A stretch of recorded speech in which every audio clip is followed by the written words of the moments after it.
Tengo el placer de presentar a Alfonso Díaz del Río, ingeniero en Caminos, Canales y Puertos por la Universidad Politécnica de Madrid, y un currículum espectacular, carrera internacional en ferrovial, por todo el mundo. Imagino estas mudanzas con la familia. Yo estuve 10 años y hice 12 mudanzas y con la familia siguiéndote tiene un mérito tremendo, Alfonso. Es lo que más destaco de tu currículum. Además tiene casado y está esperando su cuarto hijo, así que chapó.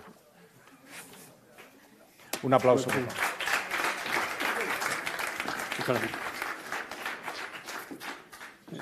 Pasamos todos, si queréis.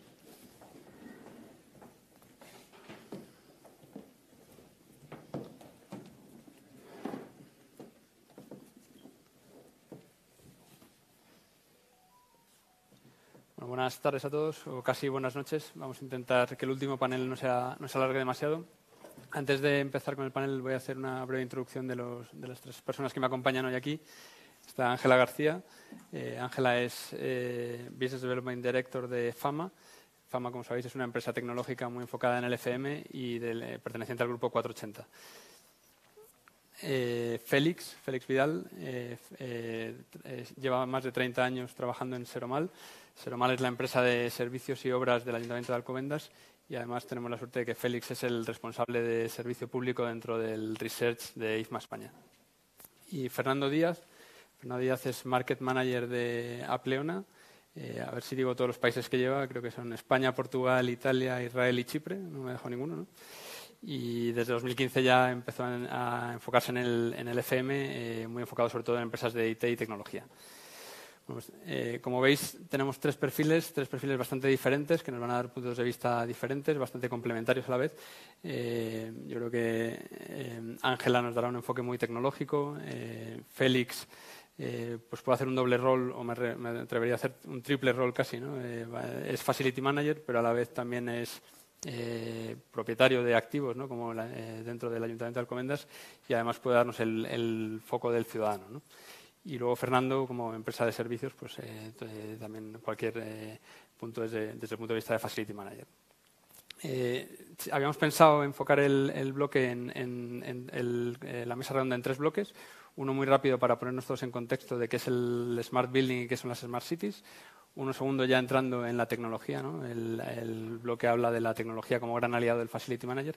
Y queríamos acabar hablando de datos, ¿vale? Como la importancia de la gestión del dato en el FM. Entonces, si os parece, empezamos con el primer bloque, que es sobre todo para que todos, tanto nosotros como vosotros, nos pongamos en contexto de estemos todos en el mismo punto de partida, ¿no? ¿Qué es una Smart Building, qué es una Smart City y qué tendencias hay, ¿no? Si os parece, a lo mejor, Fernando, puedes darnos tú un enfoque más desde el punto de vista de los edificios, quizá Félix más desde el punto de vista de las ciudades y tú, Ángela, pues un poco transversal a las dos, ¿vale? Fernando, si quieres empezar. De acuerdo. Buenas tardes a todos y gracias por asistir a esta mesa redonda. Bueno, en la parte de Smart Building, como comentaba un poco nuestro moderador, lo que queremos es que nivelar un poco el conocimiento de la sala, ¿vale? Al final un Smart Building no deja de ser un edificio que tiene un grado muy elevado de automatización, tiene sus procesos y sus sistemas automatizados y que cuenta con el equipamiento para hacer ese edificio pues lo más eficiente posible desde el punto de vista de los consumos, de su uso, etcétera, así como también más confortable para el usuario del edificio, ¿vale? A partir de ahí tenemos un gran desglose de muchos conceptos, ¿no?, que puede tener el Smart Building, porque al fin y al cabo este Smart Building tiene que ser mucho más atento con el usuario, en el sentido de que tenemos que evitar el famoso síndrome del edificio enfermo, en el que hay un edificio que la calidad del aire no es buena, la temperatura no es homogénea, etcétera, etcétera, pero además tiene que ir mucho más allá en reducir la huella de carbono, el impacto que estamos teniendo a nivel del planeta, etcétera. Entonces, también, por dar también paso a mis compañeros, porque tenemos un periodo muy breve y sobre esto se podría estar hablando muchísimo tiempo.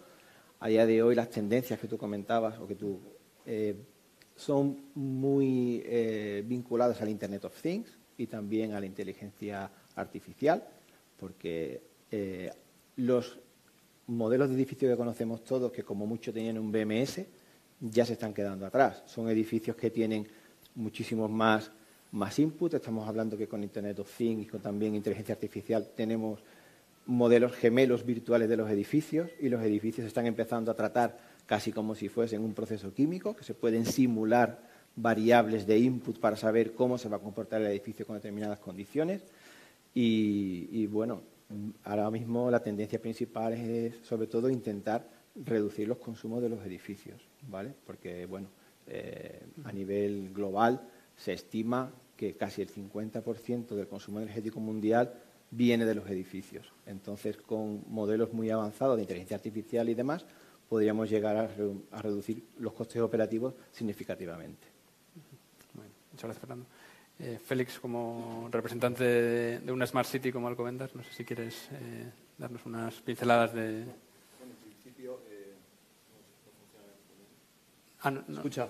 Bien, perdón. Sí. En principio, bueno, deciros por un poco definir el concepto de una ciudad inteligente, una Smart City, pues podemos encontrar muchas definiciones, ¿no? Y la verdad es que hay gente que como muy poco considera que está o tiene una ciudad inteligente, y gente que tiene muchas cosas que ni siquiera se ha planteado ser una ciudad inteligente.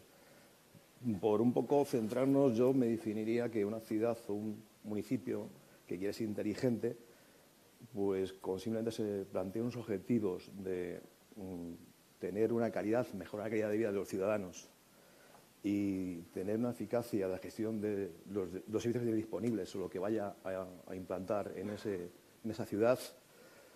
Todo eso unido con una colaboración plena y implicada de la ciudadanía, si no, no puede ser de otra manera, con unas aplicaciones, unas herramientas informáticas aplicadas a las circunstancias y con los técnicos y, por supuesto, siendo sostenibles, garantizando la sostenibilidad y respetando el medio ambiente, pues podríamos tener ahí una ciudad inteligente, dando por lo menos sus primeros pasos, lo que está haciendo o quiere ser una ciudad inteligente. Muchas gracias. Ángela, no sé si quieres... Sí, nosotros al final tenemos un enfoque bastante, digamos, transversal, como decías en tu presentación, porque tenemos la... ¿No? Ahora. Sí.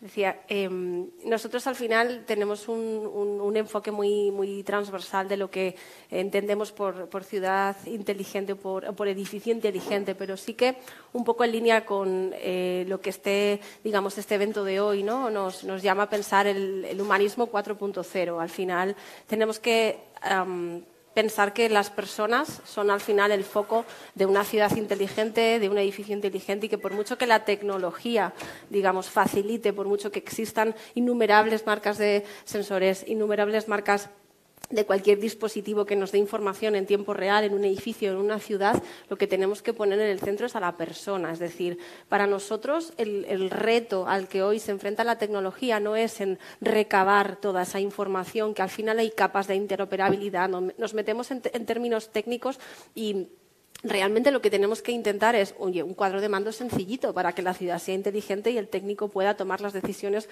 más apropiadas en cada momento. O un edificio, como decía, me sentía muy identificada con lo que ha presentado antes Joaquina, porque realmente cuando nosotros aterrizamos en casa de un cliente y un poco este concepto, ¿no? Yo quiero sensores, ¿no? Hacemos justo esta pregunta, ¿qué es lo que quieres medir? ¿Qué información te interesa conseguir? ¿No? Porque a partir de ahí diseñamos algo que tenga sentido. Entonces, yo creo que no nos podemos olvidar de poner el foco ahí, ¿no? De que la tecnología siempre tiene que estar al servicio de las personas y no al revés, porque si no, no tiene sentido, ¿vale? Es un poco nuestra visión. Muchas gracias. Sí, pues, si os parece, pasamos un poco de conceptos a ya hablar de soluciones, ¿no? Las Smart Cities, al final, está claro que necesitan tecnología detrás. Vosotros, a la hora de plantear la vuestra Smart City, Smart Building, ¿cuáles creéis que son las esenciales y cómo recomendaríais a cualquier empresa que se esté planteando un modelo tecnológico de FM llevarlo a cabo, ¿no? No sé si, Félix, quieres empezar tú a lo mejor con el gorro de... Hay multitud de herramientas y aplicaciones, todas pueden ser buenas, de hecho son buenas. A nivel nacional, en casos reales, lo que aplicamos y perfectamente están en el mercado y son factibles, pero lo tenemos que tener muy presente que tenemos en la casa o en el edificio, y con qué tenemos que contar, con qué no contar, y implicar a todos los sectores. En nuestro caso es un ayuntamiento, pues imagínate con la cantidad de áreas que hay, responsabilidades, roles, etcétera. No fue nada fácil implantar una herramienta.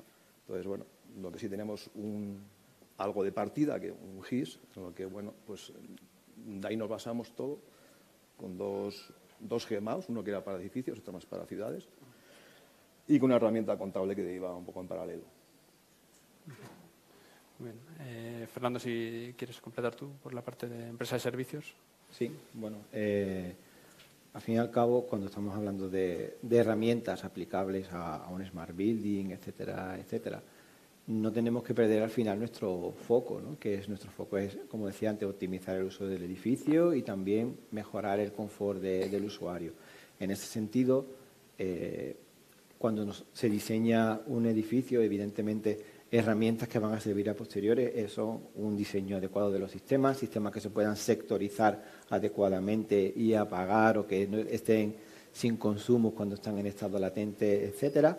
Pero también muy importante la parte del usuario, porque es necesario monitorizar cuál es el uso que tiene el edificio. Y ahí hay diferentes herramientas y tecnologías disponibles en el mercado que van desde modelos de input base, que son todos los software que hay de reservas de espacios, etcétera, etcétera, pero que luego también tienen una parte que falta un poco de realidad, que es si luego de verdad el usuario que ha reservado confirma que está ahí está el código QR famoso que muchos de nosotros hemos visto en los tiempos de COVID, que hacemos el check-in cuando llegamos a un sitio, pero que también depende del factor humano, porque la persona se puede olvidar de hacer el check-in o no.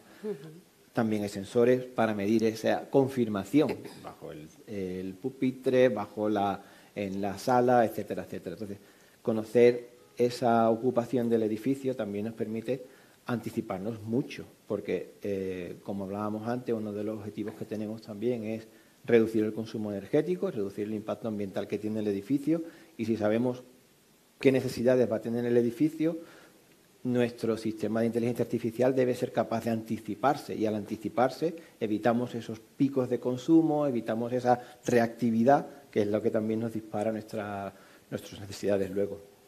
Y eso lo estamos aplicando, estamos hablando de energía, pero como puedes imaginar, te puede eso extender a gamas de mantenimiento, que hay que hacer a determinados activos, que se usen menos porque son zonas del edificio que se ocupan menos, o ejemplos típicos como la limpieza. Sí, la verdad es que en nuestro enfoque aquí un poco es, digamos, la combinación, ¿no?, de lo que vemos que funciona y lo que no funciona. Entonces, a la hora de a lo mejor establecer un decálogo, unos consejos, en fin, unas pautas, sí que es importante que, independientemente de que hablemos de una ciudad inteligente o de un edificio inteligente, tenemos que saber con qué información contamos, es decir, cuál es nuestro punto de partida. La información que tengo la tengo bien, digamos, ubicada, controlada, sabemos qué personas van a participar, cuál va a ser su rol dentro del proyecto y, sobre todo, para nosotros es importante que cualquier FM, bien sea de una ciudad o bien sea de un edificio, ¿no?, se embarque en esta aventura de implantar tecnología, se dote de la propia tecnología dentro de su organización. Es decir, que el departamento de IT, ¿vale?, sea un facilitador de la función del FM, porque al final hay procesos, hay parametrizaciones, hay cosas que son complejas y que el FM adquiera o que, digamos, incluya en su mochila, ¿no?, dentro del proyecto, hacer este tipo de cosas le quita el foco de lo que realmente importa, que es cómo sacar el máximo rendimiento al proyecto, donde quiero que pongamos un indicador que me mida no sé qué cosa que he determinado que es importante. Y luego la importancia que tiene ser comparados de la misma manera. Es decir, nosotros, claro, al ser proveedor tecnológico, pues nos vemos, digamos, envueltos en muchísimos procesos de contratación, tanto pública como privada, y es importante contar con una matriz de requerimientos que al que compra, es decir, bien sea administración pública o empresa privada, le sea muy claro saber que la persona o la compañía que está eligiendo es la correcta, porque al final estos proyectos no son proyectos que que sean cortos en el tiempo. Entonces, lo que se necesita es esa filosofía de alianza tecnológica, el saber que a lo mejor, ya no más allá del precio, ¿no? Que no solo que esta persona, esta empresa que estoy evaluando me sirve en el corto plazo, sino que va a ser capaz de transformarse conmigo a lo largo del tiempo, ¿no? Esto es lo que nosotros vemos, o sea, un componente tecnológico, por supuesto, un componente de esa filosofía de alianza, por lo que digo, por lo largos que suelen ser estos proyectos, para sacar jugo al final a lo que se pretende. Y, por otro lado, implicar a las personas desde el inicio con unas tareas muy claras en cuanto a la implantación de la tecnología. Esa sería un poco mi visión. Hablabas al principio de no implantar tecnología por tecnología y no implantar o no analizar dato por dato, ¿no? O sea, realmente analizar el dato que entiendes es necesario, llevar a cabo el cuadro de mando que realmente da la información al técnico. Ahí os pediría un poco vuestra opinión de cuáles creéis que son los datos que más os ayudan a vosotros, ¿no? Como Facility Manager o tú que ves diferentes datos en todos aspectos, a gestionar esas Smart Cities, esas Smart Buildings, y cómo ha evolucionado esto también en el tiempo, ¿no? Claro, aquí yo creo que es el reto más grande al que nos hemos enfrentado, ¿no? El escenario pre-pandemia y el escenario post-pandemia. Es decir, hemos tenido que adaptar la tecnología para voy a poner 3 ejemplos muy, muy claros. Pues eso, en el escenario prepandemia un puesto de trabajo tenía que ser ocupado por el máximo número de personas para sacarle la máxima rentabilidad. La ocupación del inmueble tenía que estar siempre cerca al 100% para intentar, pues eso, optimizar el espacio. Llega la pandemia, todos sabemos lo que ha pasado, ahora ya eso no es lo que marca, digamos, o no es donde la tecnología aporta valor, ¿no? La tecnología, ¿en qué aporta valor? En saber si el puesto está ocupado y por qué persona, porque si hay un positivo tengo que trazar lo que ha ocurrido dentro de la organización, desinfectar ese puesto cuando ha sido ocupado, que le llegue un aviso a la persona que hace esa limpieza de ese puesto, por ejemplo, ¿no? Las plazas de parking en el escenario prepandemia todas estaban asignadas y el único control que se hacía era sobre las plazas de visita. Ya está. En el escenario post-pandemia tenemos toda una casuística libre de la imaginación de todas las organizaciones que ahora, claro, las plazas de parking son plazas de parking no asignadas o flotantes, correcto, de sorteos de, oye, no hay, tenemos 15 plazas disponibles, pues vamos a ver a quién llegue primero y la reserva se la lleva, hacemos sorteos semanales, en fin, cosas de este estilo, ¿no? Nos pasa lo mismo con las salas de reuniones. Teníamos clientes, en la parte de Workplace sobre todo, que lo que querían era la optimización, es decir, si había 6 personas en esa reunión, tenían que reservar una sala para 6 personas. El tema de los equipos asociados a esas reuniones, etcétera. Ahora pasa lo contrario, es decir, hay que mantener distancias de seguridad, tú tienes que parametrizar tus sistemas, si son 6, necesitas ofrecer al usuario 12 puestos mínimo para mantener distancia en una sala mucho más grande, que nuevamente tiene que ser desinfectada, o sea, la casuística es completamente diferente y a nosotros eso nos ha supuesto un reto importantísimo, porque al final hemos pasado de una optimización por metro cuadrado súper exhaustiva a parametrizar nuestras soluciones con un enfoque marcado por una pandemia, con unas reglas del juego muy claras basadas en la prevención de riesgos. El trabajador es lo primero y ya no importa tanto el jugo que le saco al metro cuadrado, sino realmente que mis empleados trabajen seguros, ¿no? Entonces, desde nuestro punto de vista, ha sido un reto impresionante el que nos hemos visto envueltos y, como digo, en los últimos 12 meses, tampoco mucho más, muy rápido, sí. Como dueño de activo, incluso como usuario, ¿no? ¿Cómo gestionáis el dato, ¿no? Pues la verdad que nosotros con la filosofía de que nuestro cliente es el ciudadano, y es una premisa importante y que tratamos de cumplir, es el que más nos alimenta de los datos. No dejamos de tener los datos que ahora van buscando un poco la vanguardia, la tecnología artificial, el 5G, la movilidad eléctrica, etcétera, sino que tenemos un montón de aplicaciones por varias vías que el ciudadano participa de forma activa en la ciudad y es el que más nos alimenta. Y luego hay encuestas periódicas por edificio, por zonas, jardines, parques, etcétera, que eso se va analizando continuamente y tenemos una encuesta cada 2 años que es importante, que nos evalúe y nos sitúa a nivel nacional e internacional qué nivel de ciudad tenemos, cómo nos quieren los vecinos en ese servicio que estamos prestando día a día. Y la verdad que los resultados son magníficos. Son magníficos. Fernando, no sé si quieres añadir algo.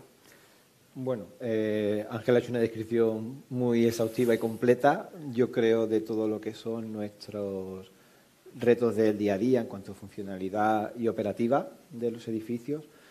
por hacer una aportación. Nosotros estamos empezando a detectar una tendencia muy importante en lo que viene a ser cuestionarse el cliente si de verdad ese espacio que tiene es el espacio que necesita.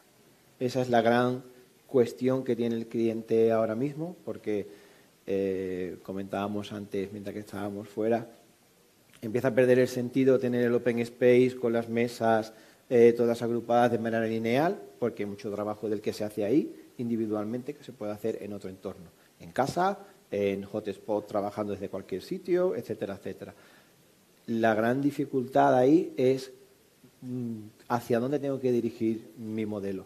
Y nosotros ahí, una tendencia que estamos viendo que se da en algunos clientes nuestros, es el comienzo del uso del Big Data para entender cómo es la ocupación del edificio, pero real. Porque comentábamos antes, a modo de anécdota también, reservamos una sala o digo que voy a trabajar mañana y reservo mi puesto de trabajo y voy a ir allí, pero es que luego me llevo súper bien con aquel señor de allí y me siento a su lado para estar haciendo chascarrillos todo el día o me voy a la sala de reuniones. Entonces, se está empezando también a utilizar información de los puntos de conexión de Wi-Fi para saber cómo se mueven esas personas por los edificios, etcétera, etcétera. Y si el modo de trabajo es más colaborativo o suele ser más independiente, etcétera. Entonces, el siguiente paso que nosotros vemos para definir esa estrategia de Workplace, que es el punto quizá más difícil de responder en los próximos años, es ese uso del Big Data.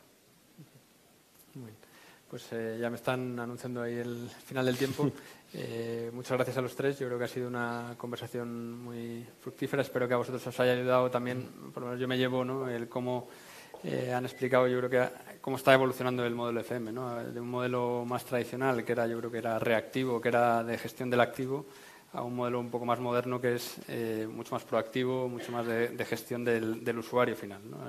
Yo creo que eso, apoyado con la tecnología y con el análisis de datos, y acabo con el Facility Manager al frente, pues yo creo que es lo que lleva a que haya Smart Cities, Smart Buildings y pues el FM esté evolucionando donde tiene que ir. Así que nada, muchas gracias y doy paso a Monse, me parece que va a empezar con la clausura de la actividad.